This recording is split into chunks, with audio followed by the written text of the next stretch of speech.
Blog Talk Radio. Welcome to Life Transformation Radio.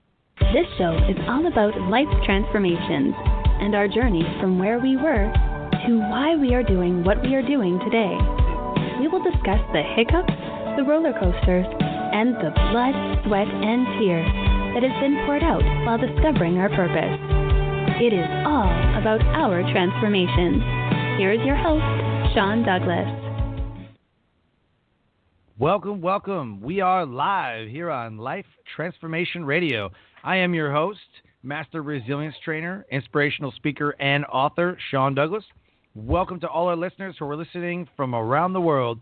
This show was heard in 23 countries, so thank you to those who are listening worldwide. We appreciate your support, and if anything in the show resonates with you or something stands out, let us know in the comments, and you can go to iTunes and Stitcher, where the show will be uploaded here in a couple days. And leave us a comment, leave a rating, get a hold of our guests. We are pretty able bodies to get a hold of. So Life Transformation Radio is all about our transformation. We tell the story of why we are doing what we're doing and how we help transform others. We are live every Wednesday at 5:30 p.m. Eastern and on the first and third Fridays at 5:30 p.m. Eastern Time. On the show, we have impactful and amazing guests that are doing some amazing things in the world. If you have a question for any of these guests, this is a live show here on Blog Talk Radio is where the show is hosted. And it's a live show, so you can call in at 657-383-1109. Again, that number is 657-383-1109. You can bring all your legitimate questions and for myself or any of the guests. And today, my guest is very, very unique and amazing. And I've watched all the videos, and I am so pumped to introduce you to Dan Meyer. What is up, buddy? Hey, Sean. Good to be here. Man, I watched the America's Got Talent video, and I'm like, that's gotta hurt. Like, that is unbelievably got to not feel great. It does to some degree, but and we'll get around to that America's Got Talent video, because that was a special unexpected surprise. They called me the day before and flew me out there to do that. So we'll talk about that in a little bit. That's awesome. Yeah, man, we'll get right into that later on in the show. So for right now, got some questions for our audience. Have you ever wanted to face your fears, become a superhero, and do the impossible? As humans, we're hardwired to fear what scares us, to freeze, flee, or fight in the face of danger. But can we conquer our fears and even use them to help us do the impossible? Dan Meyer believes that no matter how extreme our fears or how wild our dreams, we can each overcome our fears and use them to become superheroes, to do the impossible, and even change the world. In his TED Talks and shows around the world, Dan Meyer takes the audience on his journey from extreme fears to extreme feats, wimp to world record holder, and loser to the Nobel Prize winner, and quitter to finalist on America's Got Talent. Today, Dan explains how he overcame childhood of extreme fears, social anxiety disorder, and bullying to perform superhuman feats. Win the Nobel Prize in Medicine at Harvard, become a finalist on America's Got Talent, and 40 times world record holder and world's leading expert in one of the world's oldest and most dangerous arts, sword swallowing, and passionate about inspiring people to do the impossible in their lives. In this interview, Dan will reveal the secrets behind the science in the ancient art of sword swallowing, and he describes his quest to conquer fear, failure, and the boundaries of the human body to perform superhuman feats, do the impossible, and change the world. Dan will share his secrets for doing the impossible, show you how you can cut through fear and do the impossible in your life. There's a ton of links in the show notes, cuttingedgeentertainment.com, the Twitters, the Instagram, LinkedIn. You can look at the TEDx talk. You can watch the America's Got Talent video right there. It's all in the show notes. So, dude, are you ready to get started? I am super pumped to get started. I don't know if we're going to have time to get through it all, but sure, let's go. I'm looking forward to it. So the first question every guest is asked on this show I think is the best question you could ever ask somebody, the most important question that you have to wake up to every day and ask yourself, why? Why did you decide to do what you do now? Yep. I honestly get asked two questions every place I go all over the world, and it doesn't matter what country I'm in. They always ask, how do you do it? What's the secrets for sword throwing? And that's the number two most common question, but the number one is why. Why do you do it? Everybody wonders, what idiot is going to stick a sharp sword down his throat, and why? And they're usually kind of surprised when the answer comes. A lot of people say, oh, did you grow up in the circus? Was your dad a lion tamer or acrobat or something? I'm like, no, not at all. My dad was an insurance salesman. My mom was a nurse. I grew up in a small town in Indiana, a little tiny town called Michigan City, Indiana, by Lake Michigan, by Chicago. Yep. And I grew up with extreme fears, obviously, just totally the opposite end of the spectrum. I had fear of heights and fear of dark and fear of spiders and snakes and fear of water and sharks and fear of doctors and nurses and dentists and needles and drills and sharp objects, just mostly a fear of people, of speaking to people. And because I had fears, the bullies would tease me and beat me up. I suffered from low self-esteem, inferiority complex, fear of failure and rejection, and something we didn't even know you could sign up for back then, something called social anxiety disorder. And the bullies knew that, and when the teacher would call me up in front of the class, I would stand there, and I couldn't even read a poem or answer a question. I would just start to tremble and shake, and my whole body would freeze. My mind would go blank, just like a deer in the headlights, and I would just start to cry.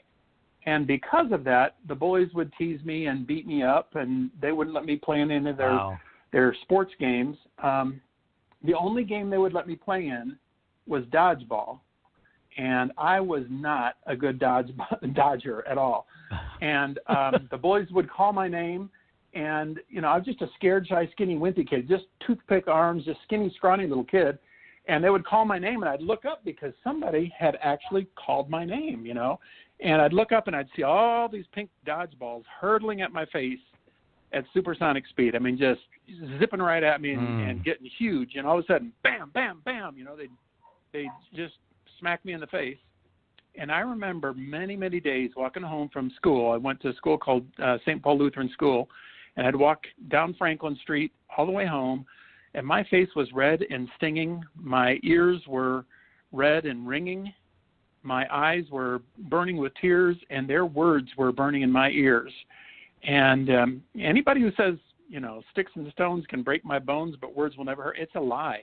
Words can cut. They can cut like a knife. They can pierce deep, and they can make wounds that are so deep that they can't be seen. So I grew up with a lot of fears. Really, that's the main reason, half of the reason. The other half was when I would get home, I'd escape to Superman comics. I had dreams, and I dreamed I wanted to be a superhero like Superman.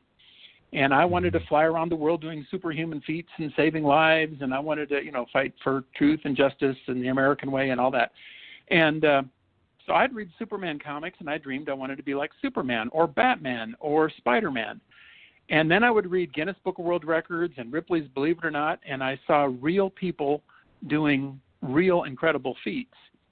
And my biggest superhero in my life, my biggest influence was my dad. And my dad said, you can be anything you want to be, you can do anything you want to do. And I knew at that point what I wanted to be. I wanted to be awesome. I wanted to do something the other kids could not do. I wanted to do real magic, do feats the other kids could not do. I wanted to find my purpose and my calling. I wanted to know that my life had meaning. I wanted to do something really remarkable with my life and somehow change the world and prove the impossible was not impossible. So that was probably the first 12, 13, 14, 15 years of my life was extreme fears and yet a desire to want to do stuff that the bullies could not do and that other people said I would not ever be able to do. So that was my why, at least up until I was about 15 or actually until I was about 20. So I don't know if that explains the first part of it. Yeah, absolutely. Okay. That's good. When I got to the age of 20, I had gone to college at Waldorf College out in Forest City, Iowa, and then I went over to India as a short-term missionary with Lutheran Youth Encounter. And when I was in India, my life just totally kind of got changed around. And it was the week before my 21st birthday. And we were in South India in Andhra Pradesh and Tamil Nadu at the time. And we were a place called Thiruvannamalai. And my best buddy, my team leader, Greg, said to me, do you have thromes, Daniel? And I said, thromes? What are thromes? And he spelled it out for me, THROMES. And he said, thromes are like thriving on goals and dreams. It's like a bucket list. They're like major life goals. If you could do anything you want to do, be anyone you want to be, go anywhere you wanted to go, where would you go? What would you do? Who would you be? And I said, no, man, I can't do that. I'm too scared. I got too many fears. And that night, it was 105 degrees out. We had no electricity in Thiruvannamalai. And so I took my little rice mat up to the roof of the bungalow and stretched out under the stars to watch the bats dive bomb for mosquitoes. And all I could think about was thrones and dreams and goals and those bullies with the dodgeballs. And it wasn't till a few hours later I woke up and my entire body was sopping wet. I was convulsing. My teeth were chattering. My brain was burning up with 105-degree malaria fever. And for the next week, I was in and out of consciousness on my deathbed, fighting for my life. And whenever I was conscious, when I would come to, all I could think about was what Greg had said. What are your thrones? If you could do anything you wanted to do, what would you want to do? And this was the week before my 21st birthday, and I thought, man, if I survive till my 21st birthday, what is it that I want to do? That just was burning through my head. It got burned in there with the malaria.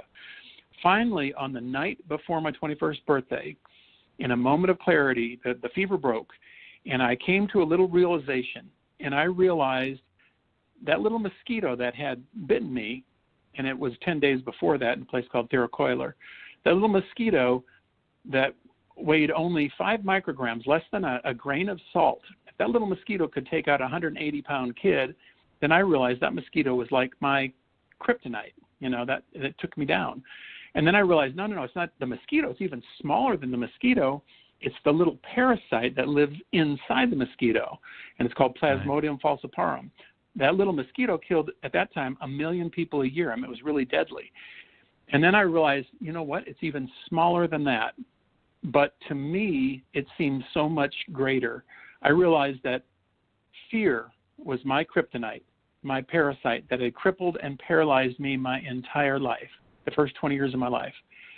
And I prayed a little prayer that night, and I said, God, I don't want to die, but if you let me make it to my 21st birthday, I will not let fear rule my life any longer. I'm going to put my fear to death.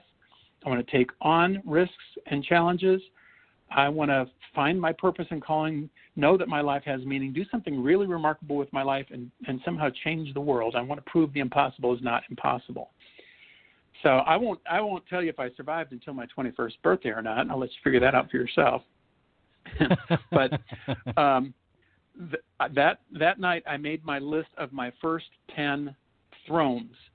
And thrones are like bucket list kind of thing. And I thought, man, if I can survive this, what do I want to do? And I thought, okay, I want to visit the 7 wonders of the world.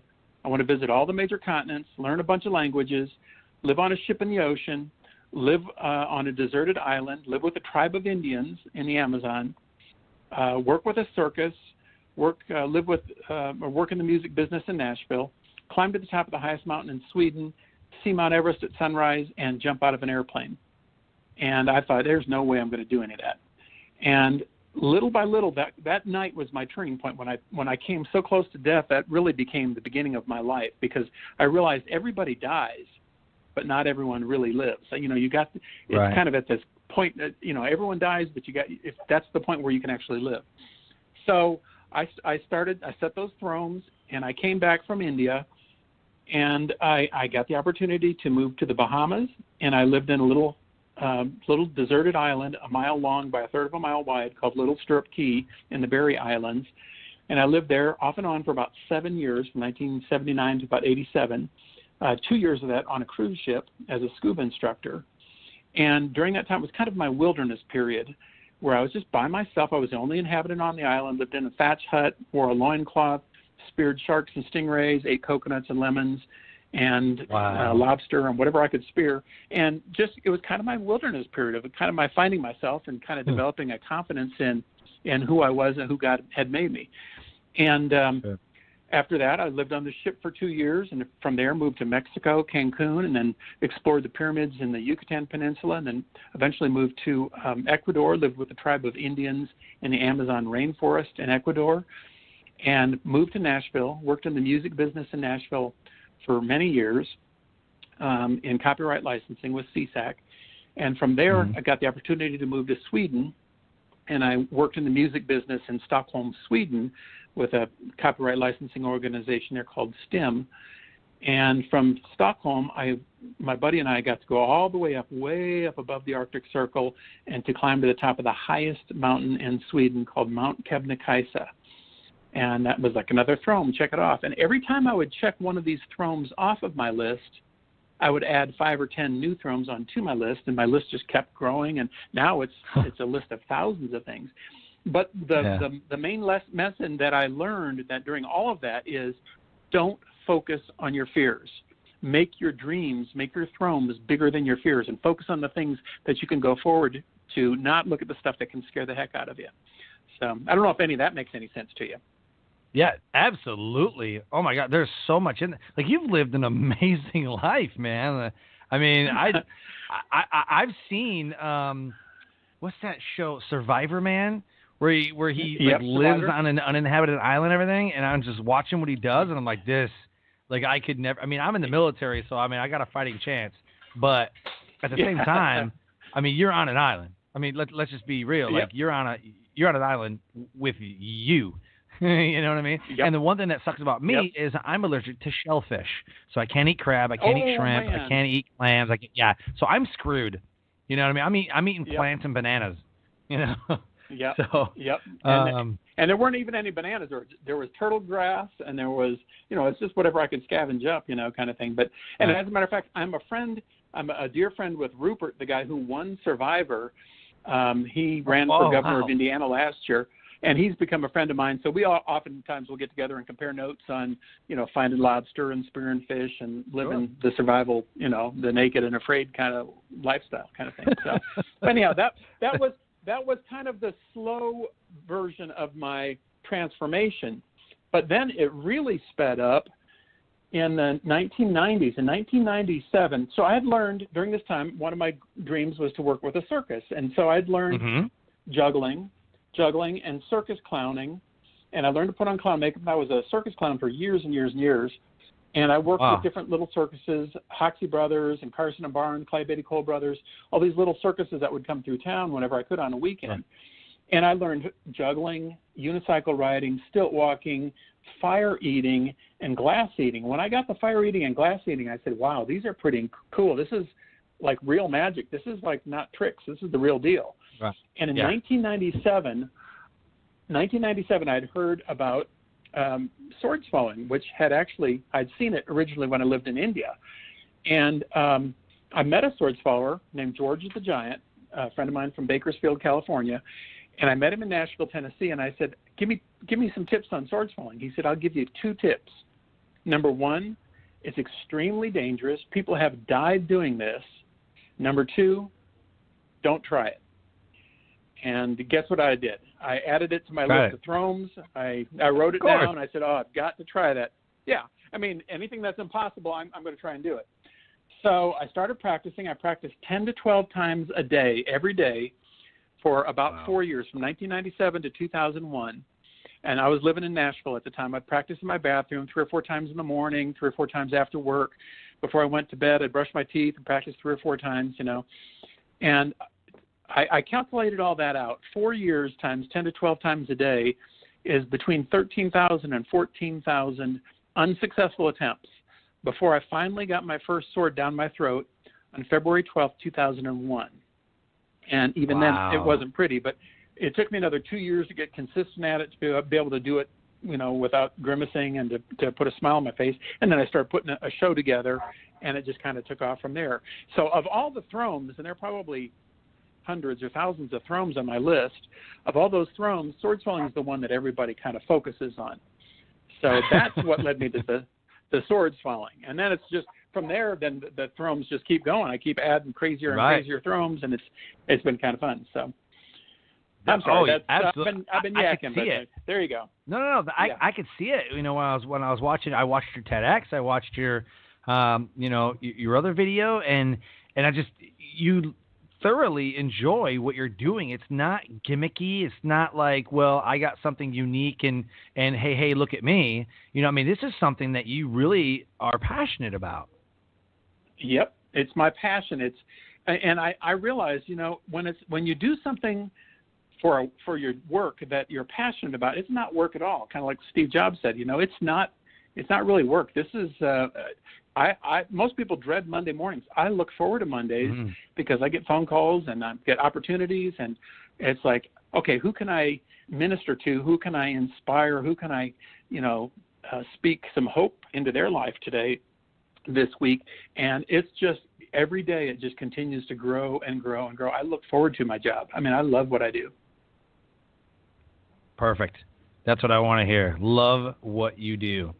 So looking back, can you pinpoint, do you know exactly when it was that you said, I'm transforming from the scared, I have all these fears. And can you pinpoint exactly when that shift in your mindset went from flight to fight? Yeah, it wasn't just overnight. It started the night before my 21st birthday. So those first 20 years were just pure fear. I was always sick to my stomach, always sick, always wimpy. And then after that, one by one, as I would focus on my dreams, on my thrones, and I wouldn't even worry about the fears, and I'd set a new goal. Okay, I'm going to jump out of an airplane. I want to do this. I want to do that. And as I'd work on those thrones, I'd get excited about them, and it would cause a dopamine rush every time I would check one off my list. And then the list would grow. I'd add 5 new ones. A few years ago, I went back to India, and I said, okay, I've been to India. Now I want to go to Nepal. I want to see Mount Everest. So I put it on my list, and I checked out plane tickets. It was only $53 from India to Nepal, and I had a buddy up there, stayed with him for a week. We went up and saw Mount Everest. Now my next throne is to go to Tibet and Bhutan and to Mongolia. And, they just kind of constantly, the more that you can check off and get a little bit more confidence under your belt, the more you want to bite off and chew more, kind of thing. So the first, yes, to answer your question, it was the night before my 21st birthday. The second biggest really major change, and it was gradual for those next 20 years, I didn't just suddenly become fearless. And just to be totally honest with you, I still don't like heights. I don't like snakes. There are things I don't like, but now I'm not afraid to try them. I'm not afraid to travel. If you gave me a plane ticket and said, okay, we want you to go to Budapest, or here in a few weeks I'm going over to Paris, I'm going to do a major TV show that I'm not at liberty to talk about. But I'm pushing the envelope and doing stuff that I'm a little bit afraid of, but I actually look forward to it. And if you gave me a plane ticket to Budapest or Shanghai or Mongolia or I don't care, Siberia, it's like, yeah, let's go, man. This is, let's go, let's do it. So the second transformation was really when I started learning sword swallowing at the age of 40 in 1997. And those 4 years from 40 to 44 was kind of and I won't call it a midlife crisis because it wasn't a crisis, but it was just another plateau, another mountaintop to go after with the sword swallowing. And I had no idea how far it would take me. And now it's taken me around the world to 40 countries, and this is all I do. I've been doing it for about 20 years now, and I just absolutely love it. So that is, I don't know, does that answer your question? Amazing. I love it. I love it. Like I'm just picturing, like all of these, because I had the same thing. I spent a couple years in England. I've been to Ireland, Wales, Scotland, France, Germany, Italy, like all these countries, and I'm like, man, how did I get there? What brought me, these opportunities that come? What if I had said no? So last year I started living my life by one principle: say yes and just figure it out. Whatever happens, you just say yes and figure it out. And it just opens the doors for these opportunities, and it really frames your mindset to be like, I'm open to the possibility. You know what I mean? And being growth minded. Because I've learned in the past Yep. year, which I dived so deep into the professional and personal development, is that when you stop growing and learning new things, man, you're dying off. You know, it's like spiritual suicide, you know? Yep. So I commend Exactly. you because, I commend you for doing everything, because I don't think that would be something that I would do, because I think I would have my own fears, and it'd take me a lot to get, like, spiders and like snakes and like all that. It's like I ain't even playing around, you know what I mean? Like, oh man. Yep. But you know, what I've learned is so many people have so much fear, and fear is really just an exaggeration of what's in your mind. And if you dwell on the fear, that fear just gets bigger and bigger and bigger. And in reality, the fear really isn't that bad. I swam with sharks for 7 years on the island, and I got to where I could pet them and swim with them, and they, you know, and yes, there is a chance that they're dangerous. They could bite your fingers off, or, you know, yes, there's a chance, but it's really much, much smaller than our minds build it up to be. And so what I've learned is, don't focus on the fear, because when you focus on the fear, it gets to be so huge in your mind. You think, oh no, it's horrible. That snake's going to bite me, or that shark's going to bite me, or that the plane's going to crash. And in reality, most of the time, those things don't happen. And if you're careful, you can just say yes and go do it. Now, when it came time to audition for America's Got Talent, I auditioned back in 2008. They called me for several years, but I went in 2008, and I thought, oh, this isn't going to happen. And all the other sword swallowers say, oh, a sword swallower is not going to make it. Well, I ended up doing like 7 episodes, made it all the way to the finals on America's Got Talent, and it was really pretty incredible.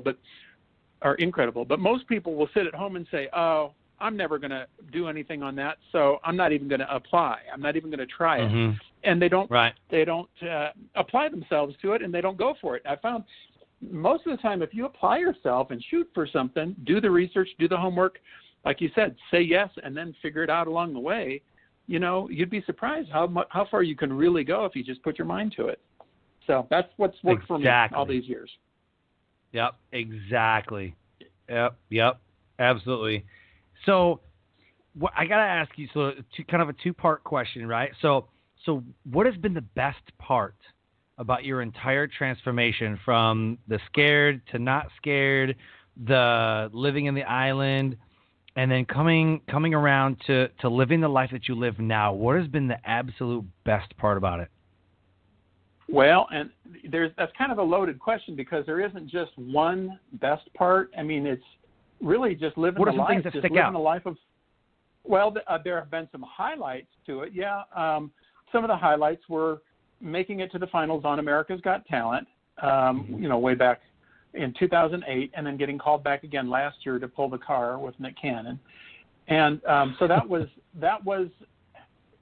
really that was a highlight. Doing Stanley's Superhumans and swallowing the red hot sword there, heated to 1,500 degrees, getting to see Mount Everest at sunrise, swallowing the swords underwater in the tank of sharks and stingrays for Ripley's, believe it or not, Myrtle Beach, South Carolina. I knew I had swallowed swords for 7 years, and I had swum with sharks for 7 years. So I knew I could do both of them independently, but I didn't know if I could do them both at the same time. And I worked on that. I practiced that in my mind every night for a year, and finally I just got in the water and did it, and it worked. But the really kind of the neat thing for me, the best part, is trying to figure out all what I really love the most is I get to inspire people. When I perform, it's not about me. It's not about showing off in the swords. Everybody thinks it is. That's what they come and see. But really, for me, my goal is to inspire people to do the impossible in their lives. And I was trying to figure out, okay, why was I put here on earth? What is my purpose? What is my calling? And I found out the whole reason I was put here on earth was to help other people find theirs. My purpose is to help other people find theirs. And so when I'm doing my shows, I look out at the audience, and they're all looking at me focused on the swords. I'm focused on seeing, okay, what is their purpose? What is their calling? How can I inspire them to go out and do the impossible in their lives? So I get to inspire people to do the impossible things that they've always wanted to do. And for me, that's the most amazing thing in the world. And the best part is trying to figure out all the different ways that I can do it, how I can inspire people. And so for me, I'm just blessed. I get to travel around the world and meet a lot of really, really interesting people all the time, people from Ripley's and Guinness and Survivor and TV shows and everything and all these different countries. But best of all, I get to help these other people do the impossible in their lives. I get to inspire them to do the things that inspire them. And I'm just blessed to be able to do the work that I love to do and that I know I was called to do here. It's my passion. It's what I was put here on earth to do. So yeah, now I'm doing it. I just thought of a question. I wasn't planning on asking this, and it's not a real crazy one, or it's got something to do with the record holders. So my question is there or how do they determine what a sword swallowing record would be? Is it can you swallow X amount at the same time, or is it the longest one? Or how does all that factor in? Because I saw you, in the video, like doing all these different ones, and I'm like, some are long, some are short, some are, is there a point where it's like, okay, I just can't fit any more sword in? Like how do they determine what is a record? Well, back in the 40s and 50s, the record for the most swords swallowed at one time was 5 swords at once. And there was a guy named Alex Linton who did 5, and then a guy named Captain Don Leslie who did 5. And then eventually there was an albino lady in the 60s and 70s named Lady Sandra, and she swallowed 7 swords at once. And then a guy named Count Desmond swallowed 13 at once in the 1980s. And at that point, wow. And at that point, Guinness kind of put a stop to it because he kind of got hurt doing that.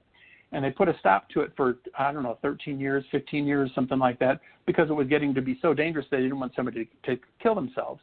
Then they reopened it back up while I was in London, and they weren't taking any more records on sword swallowing for many years. And I was in London back and forth several times doing Ig Nobel tours and speaking at Oxford and Cambridge and different universities, Imperial College and things.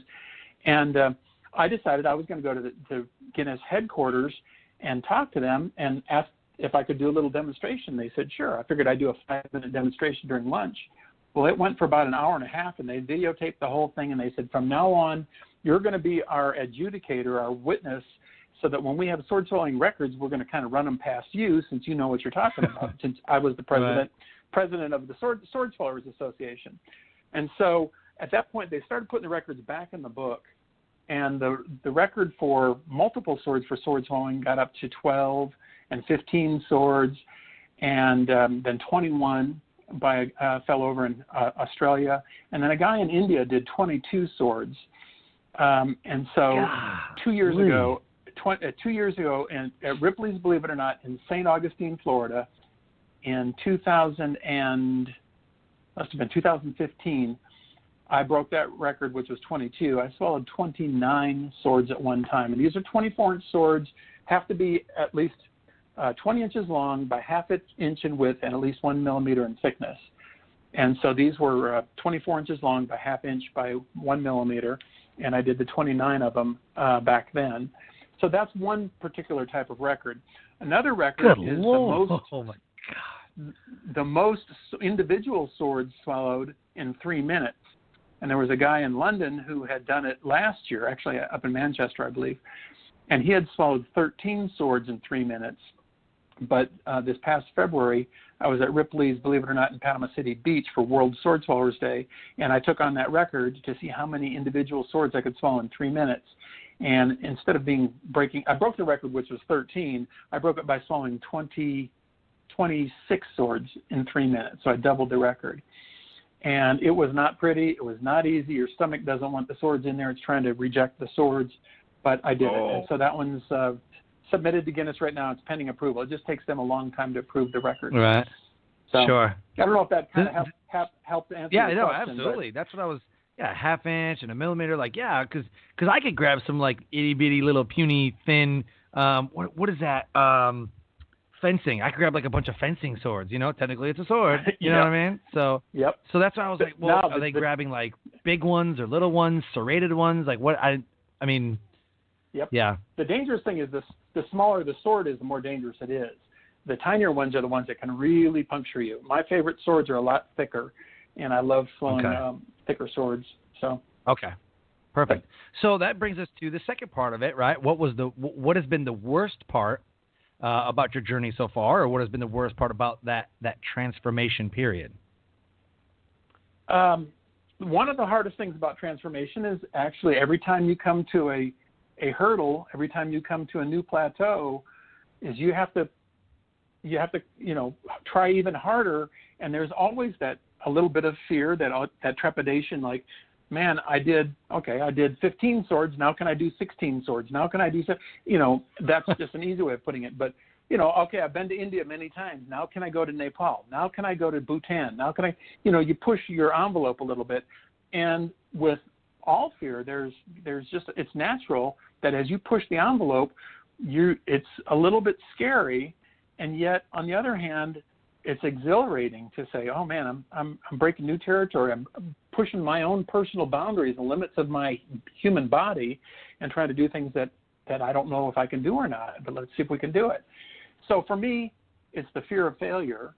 It's the fear of, and as a kid, I was always afraid of failing. I was a failure. I lived like a failure my entire life, the first 20 years. And so it was that huge fear of failure that was always, I couldn't go to school if my pants were too short or if I had a pimple, because I just was afraid I was going to be laughed at. Right. And now I've learned, it's not about the short pants or the pimple, or if I fail, I'm going to try something in France here in a few weeks that I'm really afraid it's not going to work. I'm going to do something sight unseen that's pretty incredible. And I've done it a couple times before, but I don't know what kind of props they're going to have, and it could fail. But you know what? I'm not worried about it. When I go out on stage, before I go on stage, every time I get down on my knees and I give my fears to God, I give my dreams to God, and I give him my pride. And I say, you know what? If this flops, if it fails, I'm okay with it. I'm all right. I'm not too worried about it. And that gives me a peace and a relaxation. And then I go out and I have fun with it. And it seems to work for me. So I don't know if that answered your question or not, but it did. There's always that fear of failure and Sure. pushing the envelope. But I'm not quite so afraid of that anymore. I'm not afraid to get on a plane. I'm not afraid to meet people. I'm not afraid to get on stage anymore. And if the words fail me, if I screw up, I'll just laugh and it'll be fine. I'll go on. Right.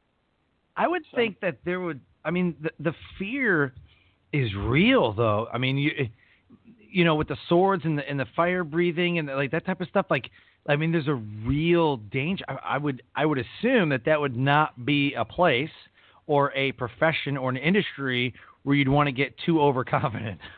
You know what I mean? That's true. 1,000 times. I'm way good. You know what I mean? And then something stupid happens. You know what I mean? I think they would always want to be that mindfulness, antidote there planted in your mind. Okay, I got to be mindful of what I'm doing and concentrate and really not being too overconfident. Say, oh, I've got this. 28, let's do 29. You know what I mean? And just ramming it down your throat. Yep. No, I have to treat each sword as if it were the first time, or it could be the last time. I mean, every time I swallow a sword, especially my sharper ones, the more dangerous ones, the ones that have cut me in the past, I always take them very slowly, and I have to stop and say, okay, now, I don't, drone out the people that are out there in the audience. Don't focus on them. Focus on my throat, my epiglottis, and where the sword goes and what I have to do, and just really focus on getting the sword down carefully. After I get it out, that's fine. But just between you and me, the sword swallowing is not ever anything I'm worried about. The sword swallowing works fine. I know that's going to get a reaction out of people. They're usually amazed. I'm not worried about the sword swallowing. The hardest part for me is not in swallowing the swords, my strengths. The hardest part for me is wielding my weakness, walling in my words, because my words, being a scared, shy, skinny kid that stuttered a lot, I'm afraid I'm going to black out, forget what to say, not say the right thing, not say it properly. And so I'm all nervous. All right, Lord, is this going to talk to the people that are in the audience? Is this going to connect with people or not? The sword swallowing always does. That's entertaining. People like that. But my words, are they going to impact people like they really should? Because that's why I'm here. And so for me, that's the thing that I'm the most nervous about and that I really focus on the most. The sword swallowing, I do focus on it when I'm getting ready to swallow each individual sword or do each stunt or feat. So, absolutely true fear. I teach resilience skills, and one of the things that we talk about is, facing your fears. And in doing research, I learned that death is number 3 and public speaking is number 1. Like everybody's fear, and it's a real fear. People clam up and they freeze. They forget what they're going to say, and a lot of people that I talk to, they're like, man, you just you practice and you memorize. It's all muscle memory, and you just go over and over and over again. And even then, even though I practice, I go up there and I say things I didn't think I was going to say. Then I don't say things that I really wanted to say, and I'm like, So, and I've been speaking since 2009. So, that's a real. I get fear. Like my heart races, my palms are sweaty, my mind is racing. While they're introducing me, I'm like, oh my God. Like I'm not freaking, but like internally, I'm like, oh God, and then I get up on stage, and I'm like, hey, and everybody's clapping and laughing, and I'm like, let's do this, and there's that first like 30-second part when you get on stage, and you're like, okay, is this working? Is this not working? Okay, and you start to relax as you get the response that you really wanted to get out of the crowd, and you're like, okay, I got this, okay, and then you just continue on, like you normally do. But if you're not getting the responses in the first like 10-15 seconds, you are absolutely thrown off. You're like, oh God, okay, I gotta have a backup plan.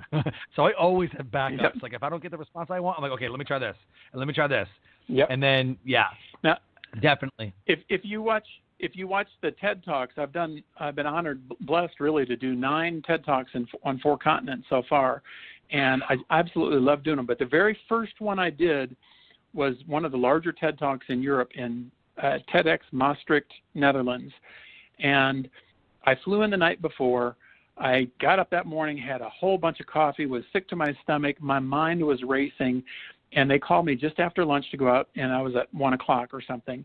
And they had like 12 or 15 speakers. They had invited Hillary Clinton and Melinda Gates. And out of all 12 or 15 speakers, when I got out there on stage, my knees were shaking. I was trembling. I had been downstairs and got down on my knees and just kind of tried to relax and give everything to God. And I got up there, and if you watch that first TED Talk, you can hear my voice is trembling. It's really shaking. Mm-hmm. My knees were shaking. And the first few seconds, I forgot a few lines that I was going to say, and I stumbled quite a bit. But I finally just kind of relaxed, and it went fine. And by the end of that talk, I was just totally blown away by the audience's response. They gave me a standing ovation, and it was the only one out of the whole day that anybody had gotten. And that video is going viral right now. It's right up at about 250,000 views now. It's getting about 2,000 views a day kind of thing. So yes, it is. If you watch that one, listen to my voice quiver the first 15, 20, 30 seconds. I was shaking like a leaf. But that's my dream. It works. Is to be a TED speaker, be on a TEDx stage. I've applied. I think I'm up to 6 now, and I've been, denied 6 times. So trying to, reframe some things, and I got some TED books, and I'm learning how to, apply and all that. But yeah, that's my dream. In 3 years, I will be a TEDx speaker. That's been ever since I started speaking. That's been that's my pinnacle. That's my world record. That's my gold medal. Well, Sean, once I become a TED speaker, that's it. Yep. Well, I'm going to challenge you, Sean, and I'm going to challenge your listeners. I'm going to challenge you to make a list of your thrones, of your first 10 thrones or 20 thrones or 100 thrones, and don't do it based on other people, but do it on things that you would like to do in your life. And if doing a TED Talk is one of them, then do it. If you want to write a book, if you want to visit the pyramids of Egypt or the Great Wall of China or Taj Mahal or, Petra Jordan or Chichen Itza or Machu Picchu, put those on your list. And gradually what you find is that as you write them down on your list, as you're in conversation with other people and somebody will mention something that's on your list, you'll go, oh, really? Tell me about that. And they'll say, oh, sure. If you'd like to come, we can invite you. And next thing you know, you got it checked off your list, and you're on to the next one. So I'm going to challenge you. Make a list of thrones. If you have any questions, look at my original list. It's a very, very primitive list, but it's called thromes.com, THROMES.com. And you can see all the thrones that I've wanted to do. And every few weeks I add a few new ones to it and check some off. And so I'm going to challenge you. Come up with your first 10, 20 thrones, and then go do them. Go for it. There you go. That's a great call to action. So let's talk about today. Where are you headed now? What kind of new adventures do you have? Businesses, family? I know there's some things that are kind of in the works that you can't really discuss too in depth, but yeah, talk about what kind of things you got coming up. Okay. Right now, I am in Idaho Falls, Idaho.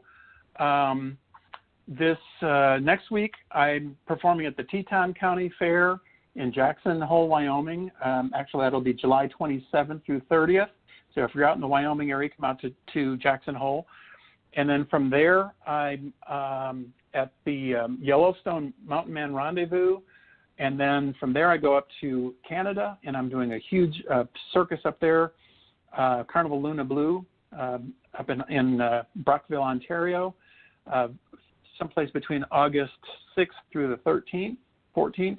Then I come back, I'm doing the Western Idaho State Fair back in Boise, Idaho, from the 17th to the 23rd, and then up to Coeur d'Alene, Idaho for the North Idaho State Fair, the 23rd to the 27th.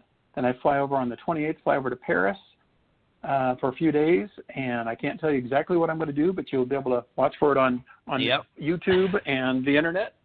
And when I'll come back from that on the 31st, the next day I start at the Eastern Idaho State Fair in Blackfoot, Idaho for 10 days from September 1st through 9th. And then I've got other stuff, different churches, and I'm doing things for iPro Network in Nashville, Tennessee, October 13th and 14th. Different churches, different things.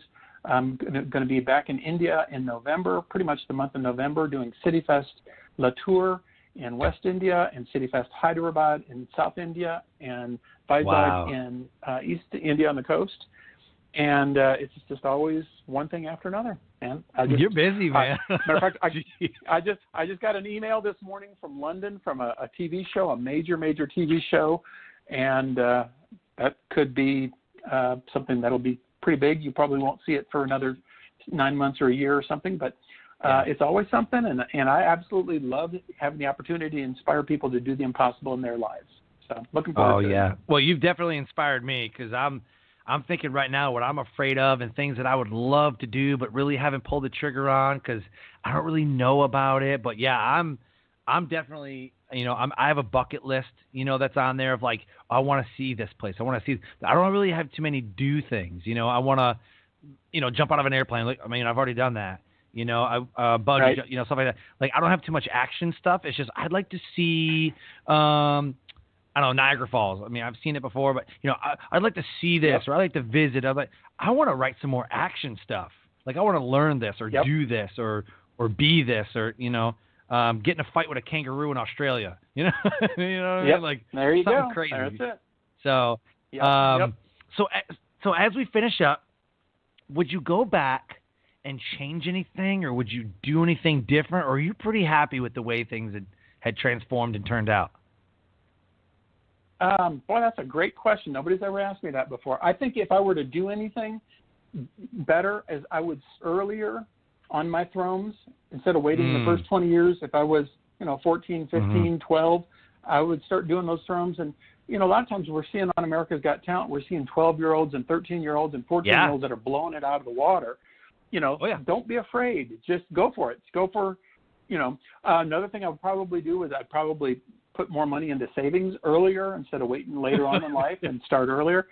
That's just something I've learned from Dave Ramsey, and I just, I would say the one call to action I would have for your listeners is to, number one, face your fears. Don't be afraid of them. Don't hide from them, but face your fears and actually do whatever you can to cut through them. Then chase your dreams and do whatever you can to pursue them. And then make your list of thrones and then just go do them. Find whatever your sword is and swallow it. Find your purpose, your calling, whatever it is, and follow it. And once you find those things, everything just kind of falls into line. As when you know what you're supposed to be doing, everything else becomes very clear. It's not, you don't have to wonder. If you know this is what I'm put here on earth to do, this is what my payoff is, this is what I'm here for, this is what my whole life has been set up for, go do it. Everything else just lines up. Boom. I love it. Nailed it. Good. So I have another question for you, and we'll close. So what was the best resource that you'd found during your journey? Boy, good question. There aren't many on sword swallowing. I'm working on a book right now. It should be out in the next year called Cutting Through Fear, Doing the Impossible. Oh, I love that. Yeah, but for resources, there have been some good books, especially recently. One of them I've been reading over and over is called The Slight Edge by Jeff Olson. Absolutely love it. Carmine Gallo has got several good books on doing TED Talks and the secrets of storytelling. Just love his stuff. There's one called Essentialism by Jeff McKeon. Oh, that one's good. Yep. It is good. And what he says is when you figure out what that one thing is that you're supposed to do, what your essential thing is, everything else just kind of falls by the. Once you have your thrones and you got them all lined up, you're focused on just doing that one essential thing. There's another book I've been reading lately called The One Thing. It's the same thing. Just focus on that one thing that you're supposed to do, and everything else will just kind of fall into place. So those are my good ones. Those are my favorites. Love it. Yeah, that probably. Oh my God, that was pretty good. And the biggest one that I read every day is the Bible, and that one gives me all kinds of inspiration to Oh, there you go. Wait, if you focus on the one thing that you're supposed to be doing, all these other things shall be added unto you. So that's it kind of works for me. There you go. So this is the moment of the show when we close and we do a shameless plug. You can plug a friend, quote, your websites, Facebook, products, movies, whatever it is that you would want to plug and let people know about. This is your moment. I mean, you've been shining all episode, but this is your time to shine. Shameless plug. Go. Thank you. If you guys are looking for the stuff that really turns me on are TED Talks, watch as many of those as you can. And by all means, if you enjoy my TED Talk at TEDx Maastricht called Cutting Through Fear, look that one up and watch it. And if you enjoy it, please share it with your friends. And the follow-up to that one is go to thromes.com, thromes.com. And you can see my original list of thromes, and I challenge you to make your own list of thromes. Go to Cutting Edge Entertainment, that's INNER, entertainment.com, cuttingedgeentertainment.com, and you can find more videos and contact information there. On Twitter, follow me at HalfDan, HALF as in Frank, DAN as in Nancy. It's an old Viking name that means half Danish. So Twitter, HalfDan, or Instagram, HalfDan5. And I'm on LinkedIn and all the others as well, Facebook and everything, YouTube, follow me on YouTube. But and feel free to contact me if any of you have any questions on doing the impossible, or you'd like to have me come do speak for your church, your youth event, your outreach, your corporate event, medical association, college, school program. Give me a call, text me, email me, and I'll be glad to come and inspire your audience to do the impossible in their lives. I love it. You definitely inspired me because I'm already thinking of things that I can just, cut through fear, like you said, and really, make an impact and all that. I love making moments, you know what I mean? Just being a moment maker. I love that. Yep. And that's exactly what you do. Yeah, that is exactly what you do is you are a moment maker. You create unforgettable moments. And I want to thank you so much for your time, for being here. I am humbled, that you're on my show and you are doing extraordinary, amazing things in life and impacting thousands of people. And I want to sincerely thank you for everything that you do, and please be safe. Well, thank you for having me on. You're the one doing it with Life Transformation Radio, and I'm honored just to be here and helping you to change the world in the way that you do it as well. So thanks for having me on. I'm blessed just to be here. Thank you. Yeah, and I look forward to, following you, definitely, staying connected. And if I can ever deliver any kind of value or help you in any way, the answer will always be yes. Oh, well, thank you. And same for me. Let me know if there's anything I can do to help you or any of your listeners. Absolutely. Thank you so much for being on the show. Life Transformation Radio listeners, this has been another impactful episode with impactful guests doing impactful things.